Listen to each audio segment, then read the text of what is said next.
Hello everyone, welcome to my channel Physics Tricks. So let's start with kinematics graph DPP1. Mostly I'll take two DPPs based on the graphs related to this kinematics. First, in this we have what is called as the problems which are of somewhat basic level, and in the second one I'll take the problems which are of somewhat advanced level. So see here, this is the first problem which we have. The displacement time graph of two particles P and Q are as shown in the figure. The ratio of their velocities Vp and Vq will be. Okay, so we want what is the velocity and displacement time graph given. So we know that over here slope of displacement time graph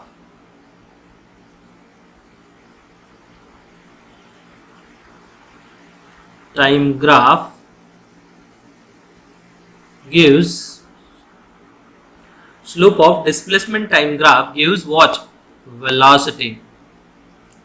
Right now, slope of displacement time graph gives velocity. So over here, the slope of this line, first line, that is Q, and the slope of this line, that is second line, that is P. So Vp, and that is equal to, slope is nothing but tan 60 degree, and that is equal to, we have root 3, and Vq, that is equal to tan 30 degree, which is equal to 1 divided by root 3. Now y slope is tan, y slope is y2 minus y1 by x2 minus x1, y it is m. Everything I have explained in the previous video. If you want that video, you just go into the description and click on the link and you will get all the doubts cleared. Okay, so over here Vp and Vq we want the ratio of Vp and Vq. So Vp divided by Vq is equal to, we have root 3 divided by 1 divided by root 3. So if you just see the denominators denominated in the numerator, it will become 3 divided by 1, indicates what? Vp is to Vq must be equal to 3 is to 1. 3 is to 1. So I hope this is clear. So this is the first problem which we have. Now the second problem, figure given here shows the displacement time graph for particle. Is it practically possible? Explain. Now see, displacement of a particle with respect to time is given. So displacement is nothing but the position. If you consider at 1 second, displacement is given 3 meter. That means that particle is at 3 meter, final position is given, and that particle is at minus 3 meter. Okay now, so I'll consider the same the length, right, in the upward direction and the downward direction. So what does this indicate? This indicates at 1 second the particle is at 3 meter, and at the same second the particle is at minus 3 meter. Is it physically possible? If we have a particle which is at 3 meter, the same particle, how can that be possible at minus 3 meter? This is not at all possible. So this graph is not at all possible, right? This graph is not possible. What is the reason? The reason being, the particle cannot be present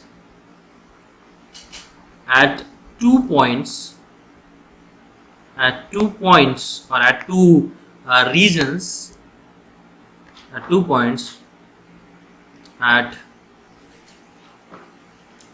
single time, or else you can say at 1 second, isn't it? At 1 seconds. So that is the explanation we can have. This graph is not at all possible. Why? Because at 1 second the particle is present at 3 meter and minus 3 meter. So this is not at all possible.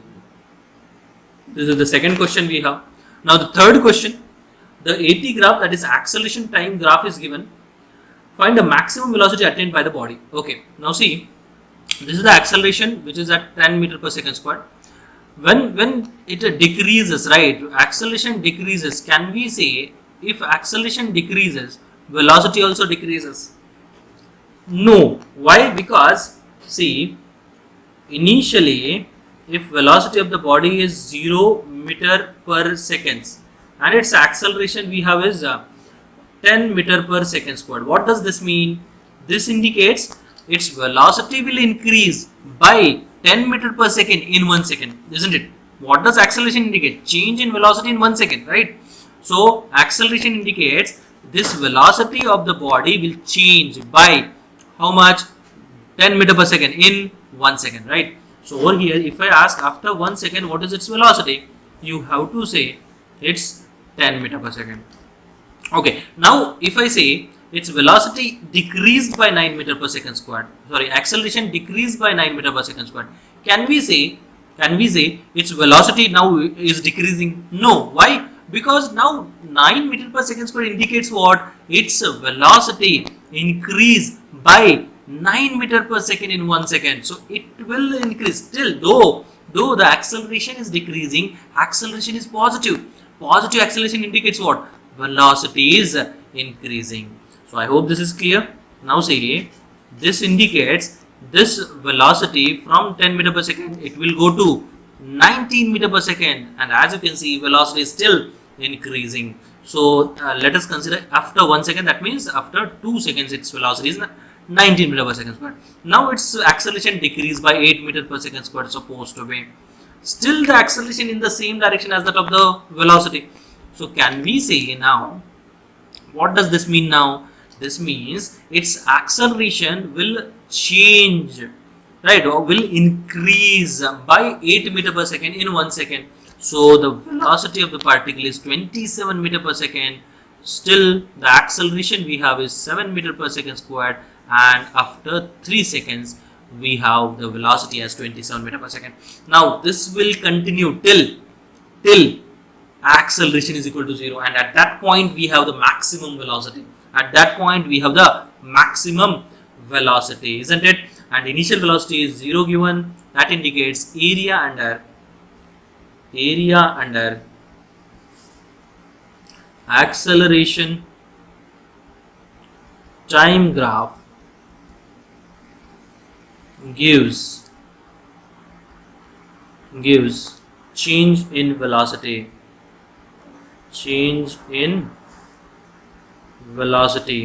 So therefore change in velocity delta v, which is equal to final velocity minus the initial velocity, is equal to 1 by 2 into what is the base over here, 11, into what is the height over here, 10. So which is v minus initial velocity 0, 1 by 2 into this is 110, so that is 55 meter per second. This is the maximum velocity we have. So I hope this is clear right now. Likewise, if you just calculate, right, if you just calculate for after 1 second, you will get the velocity after the end of what is called as the 10 seconds. We will have acceleration at 0, and the maximum velocity will get that point. So I hope this is clear now. Right then, so next from the velocity time graph given, solve the following questions. What is the acceleration of a car from O to A? O to A, what is the acceleration? Velocity time graph given. So to find acceleration, we know that to find acceleration,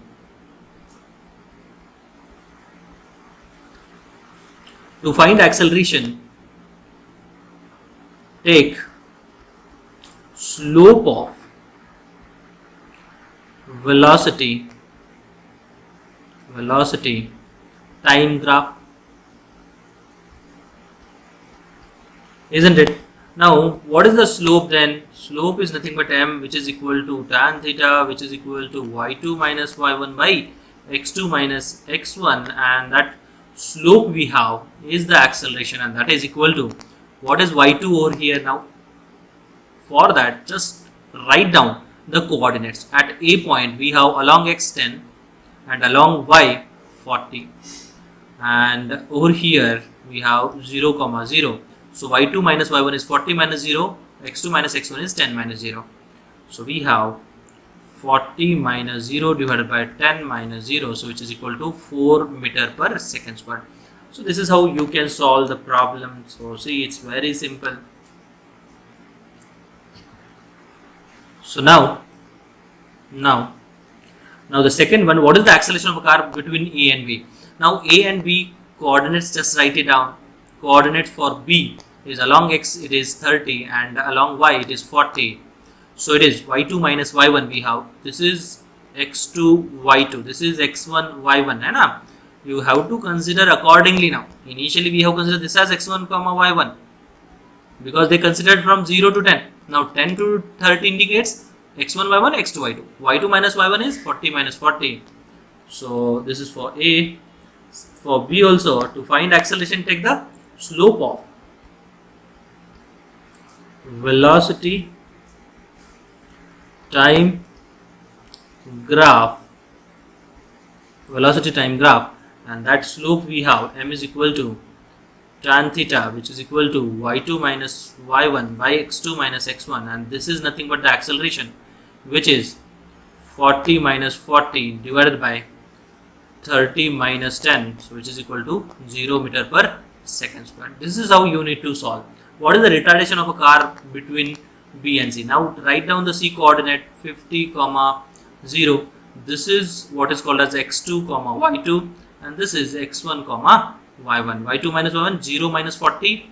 So I'm writing it directly now. The retardation 0 minus 40 divided by 50 minus 30,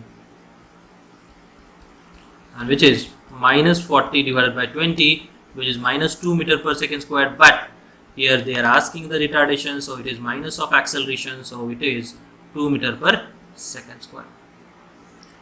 So answer for this question 402. 4 meter per second squared, 0 meter per second squared, 2 meter per second squared. So I hope this is clear. Now the next question, this one, uniform motion, body at rest, uniform accelerated motion, non-uniform motion. I want you to solve this, right? This question number 5. Then we have the question number 6.